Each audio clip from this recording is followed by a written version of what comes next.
আজকে যা মজার একখান ভর্তা বানাইছি, খাইলে একবার ভুললে যাবা, সব খালি খাইতেই থাকবা।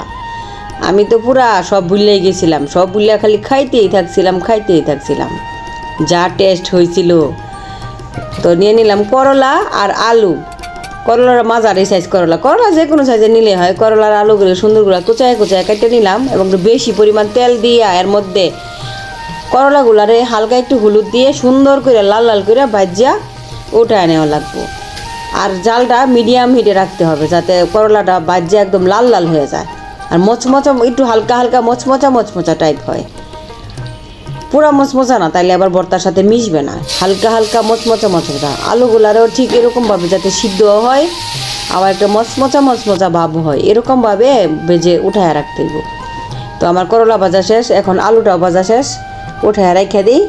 এখন নিয়ে নিব কিছু কাঁচামরিচ আর কিছু শুকনা মরিচ আর কাঁচামরিচ দুইটা দিয়ে ভর্তা করলে ভর্তাটা টেস্ট একটু অন্যরকম হয়। তো এই তো ভাজা শেষ। এখন দিয়ে দিলাম 1 মুঠ পরিমাণ কাটা পেঁয়াজ, এটাকে লাল লাল করে ভেজে উঠায় নেই। ভাজা শেষ, এটাকে উঠায় নিলাম। আমার সব কিছু ভাজা একদম শেষ। এখন চলে আসলাম পিষনিতে। আজকের ভর্তাটা করবো আমি পিষনিতে, কারণ এটা বাটা হবে না, একদম পিষা ভর্তা হবে না, এটা হবে একটু আধ ভাঙ্গা ভর্তা। তো মরিচের যে কটা বোটা আছে ওইগুলো করে ছুটাইয়া পরিমাণ মতো লবণ দিয়ে এখন এটাকে আমি সুন্দর করে পিষনির যে হাতলটা আছে ওটা দিয়ে ঘষে এটাকে মেশাতে চেষ্টা করব। আধ ভাঙ্গা একটু ভর্তা হবে। তখন এটাকে আমি সুন্দর করে মিশিয়ে নেই।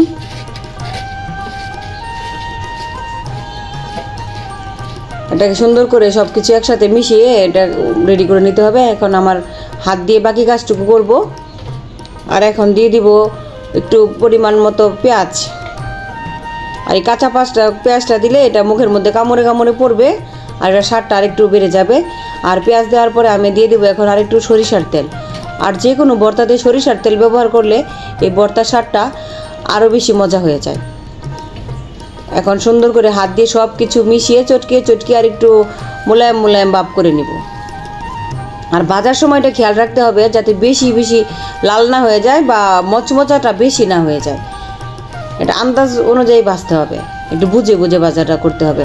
তো মাখাতে আমার মনে হলো যে এখন আমার ভাত খাওয়া লাগবে।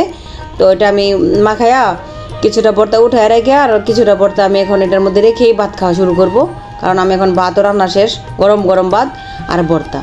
তো নিয়ে নিলাম আমি একটু ভাত আর